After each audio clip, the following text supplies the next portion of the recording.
Well, I don't see any calves. You quit that.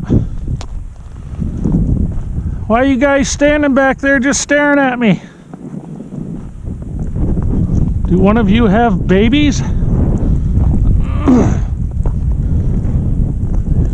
guys have been there all day. You were there this morning when I went to work. You guys don't want to look dumb on YouTube, do you? Intelligent animals go where the feed and the water is.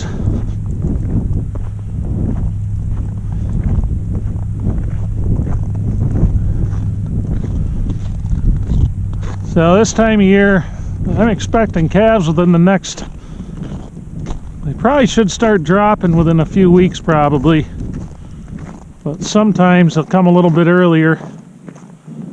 And when you got a couple that won't come up this time of year, a lot of times I find them out there protecting calves, because the coyotes around here, they do get after my calves once in a while. We've had to shoot a whole lot of coyotes around here. Hey there, cows. What are you doing? The food's up that way, huh? No, you're starting to bag a little bit.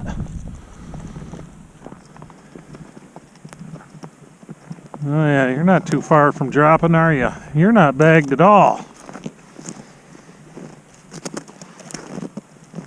Now that one that's looking at us right now, she's lost her last three, and if she loses this one, she's probably gonna end up in the pot, much as I hate to do it. But you hiding anything up here? No, you're not bagged up that much, are you?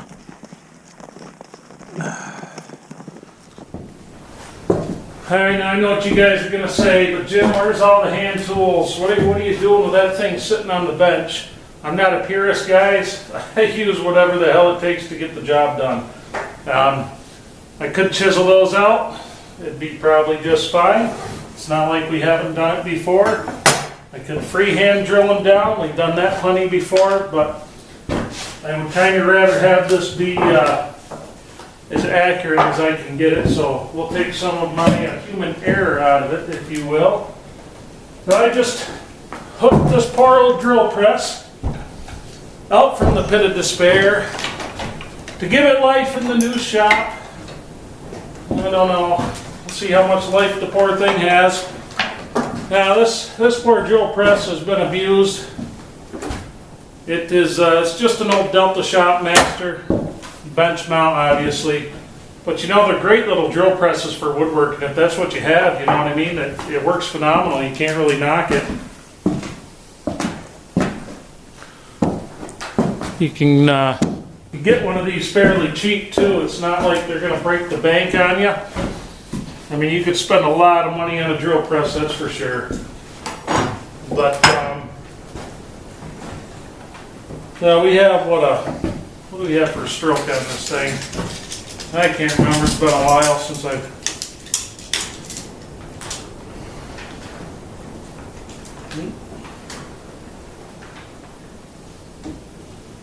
So we have like a 2.5 inch stroke on this, so we could do some working around. Probably what we'll do, we'll get down as deep as we can on each side, and then we will make adjustments and go from there. So I'm going to use a 1-inch Forstner bit. We're going to use this 1-inch bit here.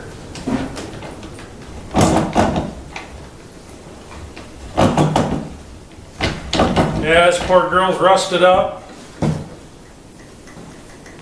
Lucky we could still move the jaws on it. I haven't used this thing in a long time. I think the only problem I've ever had with this is the arbor on top, where the belts are, gave me some issues one time, and that was about it.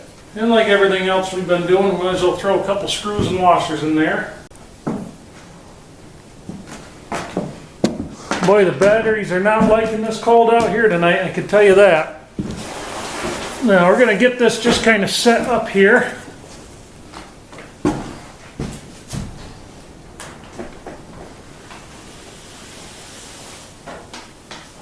Just enough to hold it in place, make sure she's flat on there.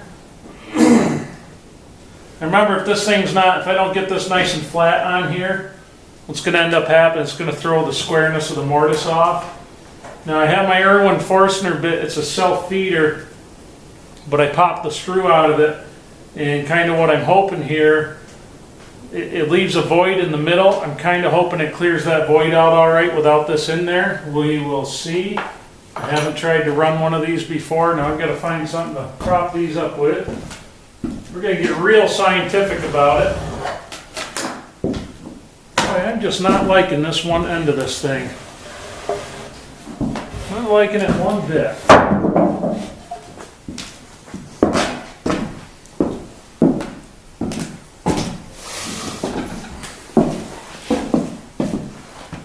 I do have a chisel mortiser out in the pit of despair. That's going to be coming out here really soon. But that only has like a 4-inch depth on it. And that's not going to really cut it for what we're doing here. Oh, let's see, what do we have to shim this thing up with? I said we are into science, right?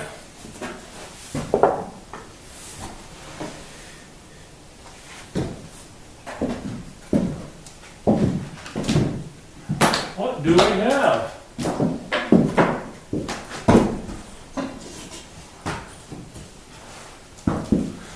This is sad. Where would my life be without a shim shingle? Now we're going to do all the cleanup on this with a chisel. But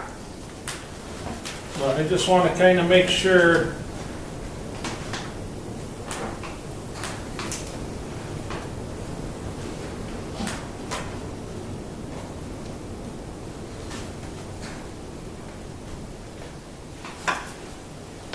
when we get this drill press set up permanently, we're going to make an adjustable fence for it.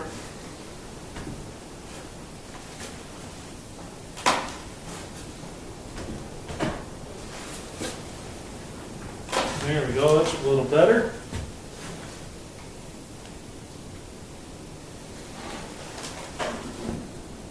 Not a bad idea just to give a little press down there. Make sure you're going to hit where you need to hit. Should we try it out, guys? Now some of you are going to laugh. I can feel the laughter coming.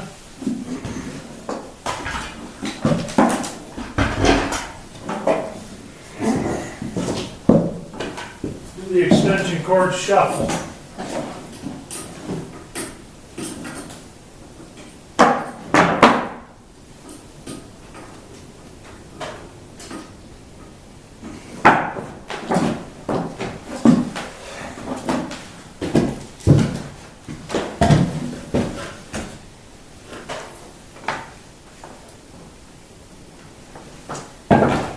Hey, the light still works.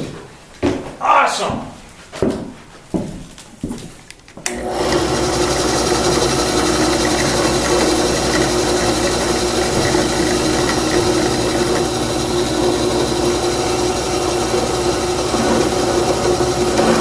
Just come down, kiss it just a little bit.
You know, it's as far down as we can get, folks, but I think that'll work pretty good.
A little bit of smoke you guys are seeing, that's actually from that centerpiece being out of this bit, and it's actually it's making a perfect little dowel as it goes down.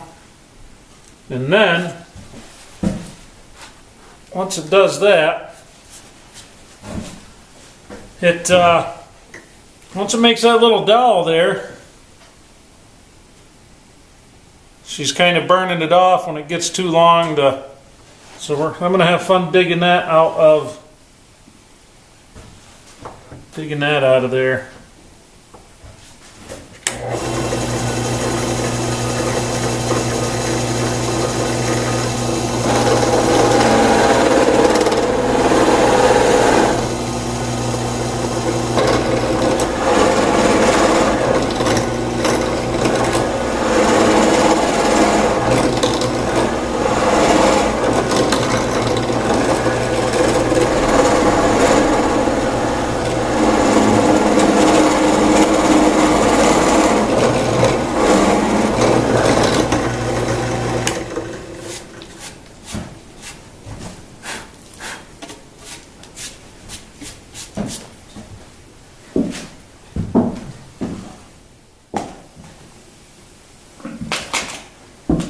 Okay, so you can see the drill press does a halfway decent job. I need to get some fixtures in place though to make it a little better. But all we do now, same thing we've been doing on this channel for months, is we just clean the waste out. Go really slow and easy. I just get it down to the drill marks that I could see. And you try not to take too much at once. If your chisel's good and sharp, you shouldn't need a mallet, not for pine anyway.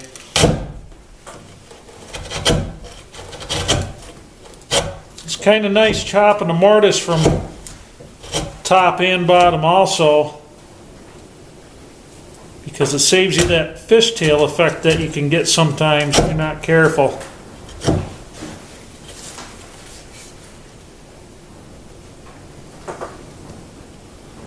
I could see one spot where it got a little too far out on the drill bit, but fortunately that was on the bottom. The top came out really nice.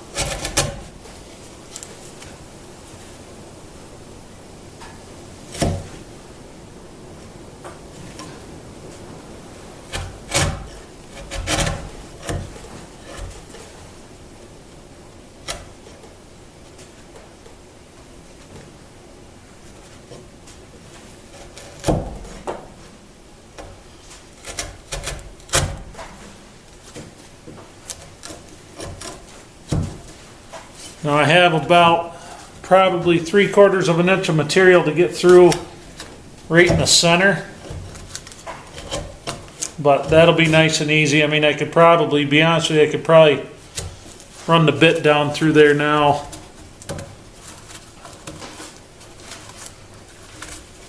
But we'll see how it goes chopping it out, because the finishing up, the cleaning up part, I like to do by hand.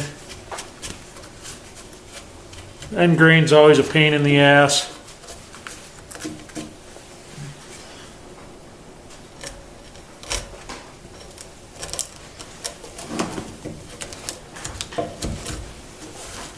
But I mean, once you have most of the material hogged out, it's really not too bad to take care of it the rest of the way.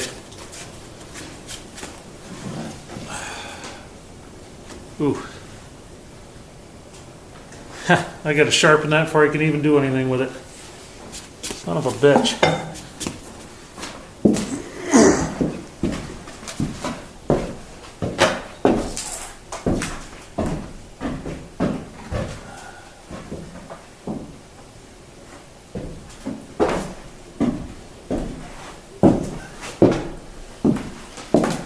Well, it doesn't do you much good when the honing solution is frozen solid. But anyway, it's getting pretty late anyway. So we may call it tonight. Shoot, I think it's almost 11 and I am freezing my ass off. Now you guys want a close-up shot of that? See if we can get you a good one.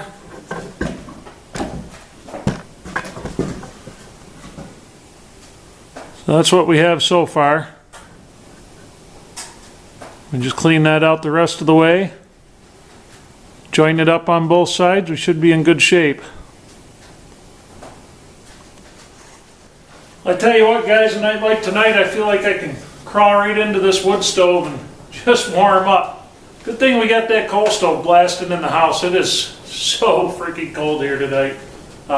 Just that northeast wind, it's blowing right through. We definitely have to insulate that other side. I've been chipping away at it. You know, it's where I insulate at the time usually is dependent upon what side of the barn the wind's hitting that night. And it's funny, you wouldn't think, you'd think you just pick a side, go with it, get it done, and then move to the next side. But when you're freezing your ass off and you're trying to get something done and you're realizing how much production you're losing because you're uncomfortable with what you're working with, you kind of jump around a little bit. And like the night I did that side, it was just, the wind was just hitting that side of the barn heavy. And even though we put the boards in to block the eaves, that's not so much to keep the wind out as to keep the critters out. I mean, it helps with the wind, but once that insulation board's in there, it doesn't really do much. But anyway, that's where we're at tomorrow night. If we can get it a little bit warmer in here, I'm kind of hoping it's not quite so bitter tomorrow night. I'm hoping that north wind dies down. Hopefully we can get those mortises and that one chopped out. It doesn't take too much. The drill press makes it a lot easier. That's kind of a pretty rudimentary way of doing it the way I'm set up right now, but that is just, I walked that drill press on my shoulder across from the pit of despair tonight through all the ice and snow and everything, and by the time I got it in here, just get it set up and get it going. But we had a interesting afternoon. I had a couple of cows that just would not come up from the back pasture to get water or anything, so I had a feeling maybe I had a calf or two born, but they haven't dropped their calves yet, but they're starting to bag up, so we should have 6 calves this year if everything goes right. I do have that one. She's lost her last 3, so this is her last chance before she goes in the pot. But so anyway, enough of my rambling on. You guys have a good evening. I'll catch you on the next one.